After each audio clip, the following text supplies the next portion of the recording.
the Box of Rock, where we get you up close and personal with your favorite rockers. Of course, now up close and personal is very different with safety and social distancing. And I really miss having artists stop by our WDHA studios and me catching up with them out on the road. But you know what I figured I'd do for the next couple of Box of Rocks? I figured I would pick out some of my favorite chats from the TC Box of Rock archives. And I think the first one you may not have even seen yet. It's me getting very candid with Slash talking all about his love of animals and conservation. And also in my second half of this Box of Rock, which we're calling Box of Rock Social Distancing Edition, I catch up with one of my idols, the one and only Lita Ford. And we talk about what it's like to outplay the guys. But let's catch up first in part one with the one and only Slash. A man who has done and been involved in so many amazing animal causes. That's why I'm excited to have you here. I know that you've been involved with the Greater Los Angeles Zoo Association. Tell me a little bit about your involvement with the zoo, and why did you feel it was so important to be involved with, with this great place? Well, I grew up at the LA Zoo. So I've been there ever since I first moved to LA, and I used to spend entire weekends there. And I just loved animals and stuff, and my grandmother would actually just drop me off and leave me there all day and pick me up at night. Really? Is that true? Yeah. So I had a friend who was on the board of directors over there, and she knew what a big animal fan I was, and also a supporter of the LA Zoo. And she asked if I'd be interested in being involved with what's going on over there.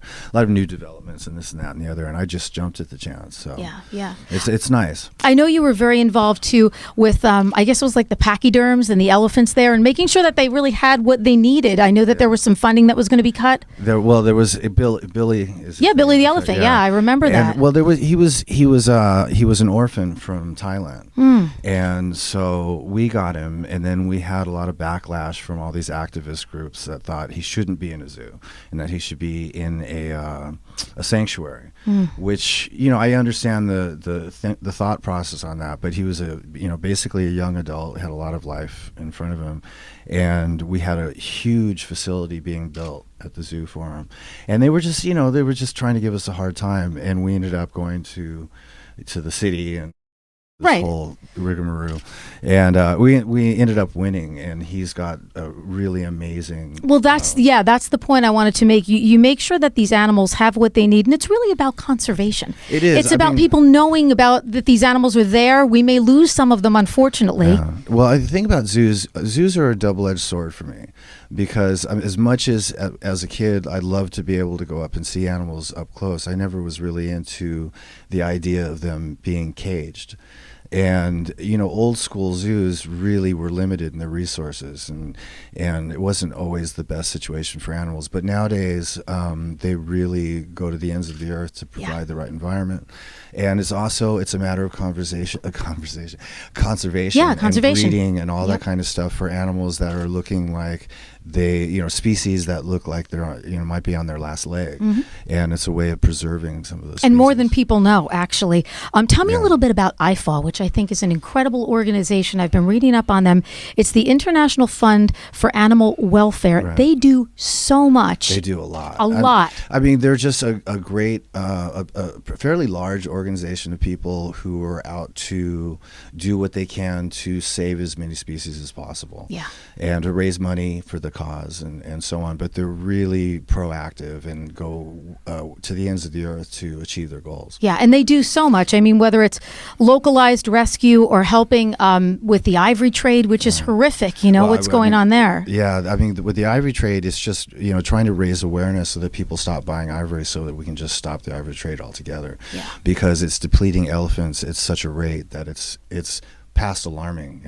I think I read it was somewhere like 96 elephants a day, and every 15 minutes or something that we lose these elephants. And you want to say, hey guys, they're not just falling out of the sky. Eventually we're not going to have these beautiful, majestic, and feeling creatures around, just for a little bit of ivory here. That's one of the most important things. I mean, it shouldn't matter how intelligent animal is to be able to feel and care for their existence. But at the same time, elephants are so close to human beings as far as their intelligence and their memory and their feelings and babies being with mothers and a family unit and all of that. If they could actually speak, people would be just shocked at how intelligent they are, and we're just killing them off like they're gnats. You know? Yeah. And you've always been a fan of the reptiles. Yeah, of course. Was there really a point where you had like 80?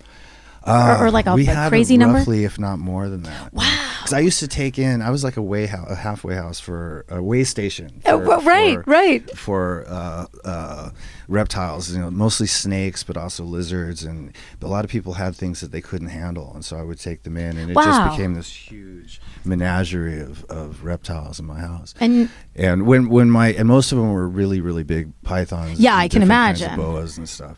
And then when my first son was born, I realized there's probably, because you have some close calls with snakes and pets, as far as like cats and dogs and stuff like that.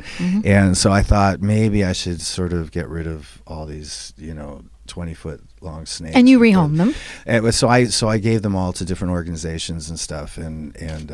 But yeah, big snake fan. I have an anaconda now that's actually at the Nashville Zoo. Do you really? Yeah. Wow. Well, the thing is I'm always on the road, and there's nobody in my house prepared to take care of him. Yeah, an anaconda, I would imagine. Probably a little more high maintenance. But he's got an amazing. I'm really jealous. He's got a way better home at the zoo than I could get. Yeah, that's fantastic. And you have kids, so obviously teaching them about the world that we live in and conservation and animals that need to be here for our future is an important thing for you as a dad. Yeah, definitely. I mean, it's great to be able to have an audience that's captive. Yeah, absolutely. This is how it is. Right, and this is what Dad says. Yeah. Slash, thank you so very much for joining me. It's so awesome to have you. You're such a great guy and doing such great things with your life and your celebrity, and I thank you so much. Oh, thanks. Well, it's an album that I've had shelved for quite a while. It's been in my house, and there were some recordings that I did back in the 80s, and I thought they were so good that we needed to let the fans hear these recordings. Plus, the musicians that are on them are from the 80s in their prime. And people that were supportive of you, which was not always, unfortunately, the case. That's true. Because you had some of the men that were sort of like, you play guitar? You better than me? Well, they didn't say that part, but I'm saying that part. Yeah. So why? Why are you here? Yeah. But you had some of your friends like Robin Zander and Rick Nielsen and Billy Sheehan, bass player extraordinaire, and Gene Simmons, and all your guys. Right. Yeah. I did. I had a lot of support from the people in the music industry. They really did support me. There were a few guys that were a little... girls don't Screw play guitar. you guys, we don't need you. But they changed their tune since that year. Yeah. And I don't know, I had a lot of great people on the record, and I was very blessed, and we had great songs. So together, I had to release this album. Yeah, It was absolutely. just meant to be. There's no question, and it's perfect for the Lita fan base. I love that the Lita fan base, too, is evolving and growing. You look out, you're out on this tour with Hailstorm and Dorothy, you look out into the crowd, you see these kids. It's great, because the moms are there to see you, and then the kids are there to see Lizzie, and then all of a sudden, it's like the kids are there to see you, and, the moms are there to see Lizzie, and it's just so awesome. I love the camaraderie. Things have changed, obviously, since when you came up in the Runaways, and it was certainly, I don't know how you gals did it. Certainly an inspirational band for me, being a young woman growing up and looking at these ladies on stage and going, whoa, preordained rebel, that is me now. Look at these ladies. Yeah. It's a different time, and you were such really a front runner of that movement, and I feel like now you're finally getting the respect from everybody. The fans always respected you, but now from the industry and everybody else that you've really deserved. Do you feel that too, a little bit? I just think the music industry has evolved in so many ways. It took a long time, though. Took a long time, yeah. Decades. Yeah. And finally, it's okay to be a chick in a rock world. Before it was, you had to just be a singer. If you were a singer, you could get by with and you it. looked good, and you were lucky because you had that also. But that wasn't all that Lita was. Now, the book. I have to tell you, the book, Tour de Force. I'm sitting there like, page. It was so great. Living Like a Runaway. Tell me about putting that together. That must have really been an emotional roller coaster, though. Yeah. It really was. It was an emotional roller coaster. First of all, I was trying to find somebody to be the co-author. And what help made me. you decide to do that? Did someone come to you? Did you say, you know what, I really want to tell my story? How did that come to be? I wanted to put out a book as Lita Ford, one of the only rock guitarists there are in the music industry.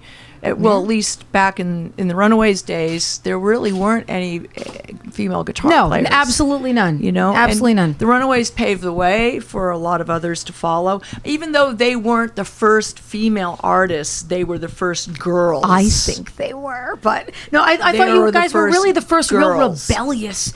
You know, that first Yeah. real rebellious, like, screw you. Yeah, we don't really care. made a We'll kick you in the dent. face. Yeah, no doubt, no doubt. Definitely.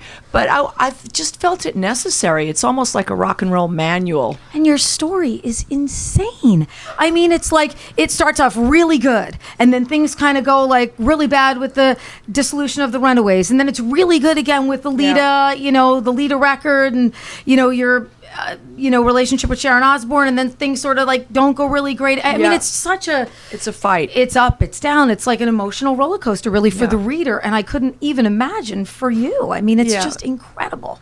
It's a fight. It's been a fight. And now I just feel like I'm surrounded with so many great, positive people in my life that I just get all these blessings from God, and things are happening in such an amazing way, like It's a being full on tour circle with time. Hailstorm. Yeah, absolutely. It's a full circle time. And you Yeah. and Lizzie really seem to have that great camaraderie together, which I think is so awesome. It's been fun. It's so awesome. been fun. Time Capsule It's been is the record. You got to pick it up. It's just so fantastic. And of course, Lita's book, I can guarantee you will not be able to put it down. I'd put it Yeah. down to sleep and to go to work. And then I was like, I got to pick up the Lita book again. I mean, it's just so Awesome. great. What an awesome story. What a pleasure to talk to you. And thank you so much for being somebody who really helped me take a turn in my life to be a nonconformist and a happy person. I really want to credit you for that. So thank you. Thank you. Look, as you can see.